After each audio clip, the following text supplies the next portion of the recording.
Ginda Lesmana, satu dari dua pelaku pembunuhan yang korbannya seorang pengemudi ojek daring di bawah jembatan Ampera 1 bulan lalu, diringkus unit pidana umum Polrestabes Palembang.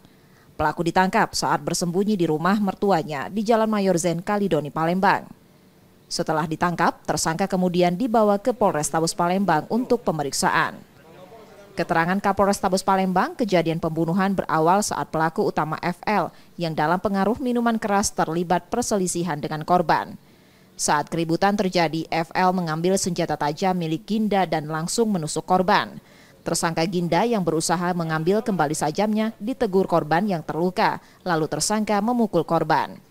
Karena melihat dalam kondisi tersebut dan saudara Gandhi ini melihat, tersangka itu melihat tangan daripada korban yang masih bersimbah darah itu memegang pinggangnya, mengira akan mengeluarkan sebuah barang yang membahayakan. Secara spontan saudara Ginda Lesmana ini melakukan pemukulan, perlawanan kepada korban, yaitu saudara Rocky, dengan melakukan pemukulan di dadanya sebanyak 2 kali. Polisi masih akan mengembangkan penangkapan untuk menangkap pelaku utama dari pembunuhan tersebut. Sementara tersangka Ginda kini ditahan di Polrestabes Palembang untuk proses hukumnya.